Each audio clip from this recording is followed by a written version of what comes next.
Récap de trade pas comme les autres. Je vous montre très souvent du trading en retracement sur des zones de demande, de supply ou encore des order blocks, voire juste des zones support et résistance. Bien, il faut savoir que le marché, la plupart du temps, ne fonctionne pas sur des retracements aussi directionnels et aussi simples. La plupart du temps, le marché va piéger et notamment dans une phase de range. Et les ranges sont très présents sur les marchés. J'en parle tous les jours dans la matinale Admirals, 8h30, 10h. Mais cet exemple était pris live sur le XOUSD en séance de scalping des trading gold l'après-midi de 15h30 à 16h30 pour les clients Admirals.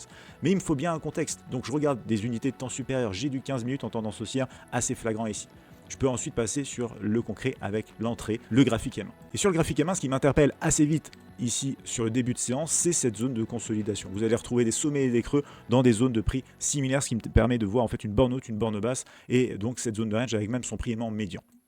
Donc on va zoomer un petit peu ici, on va voir ce qui s'est passé à l'open, mais c'est très important de garder en contexte qu'on est dans une tendance haussière et qu'on a un range qui s'est formé sur le graphique sur lequel je suis intéressé pour rentrer. Et justement, regardez ce qui se passe à l'open. On vient prendre en fait un creux précédent ici, on vient ensuite même mécher celui qui nous a permis de prendre le creux précédent, mais vous voyez qu'on reste toujours très proche de cette borne basse de zone de range. Et on a une grosse bougie qui nous permet de réintégrer le range. Donc sur le repli de ce range ici, vous voyez après cette grosse bougie, je rentre directement sur le marché et à partir de là, du coup, je vais essayer de targeter un TP1, un prix médian, une borne haute et pourquoi pas même tenir avec un stop suiveur. Ce qui s'est passé ici, c'est que j'ai fini par faire mon stop suiveur en mode sortie optimum avec un TP3 final qui me donnera un ratio à 3. Je vous le montre ici dans le détail, voilà, il est juste là, le ratio à 3 sur la sortie finale de ce trade. Et le point d'entrée exact, il vient d'un graphique en mouvement, puisque c'est une façon dont j'aime énormément étudier les marchés et trader les marchés en fait. C'est le retour ici, le pullback, je voulais cette bougie là, mais j'ai attendu du coup le pullback pour prendre l'opportunité.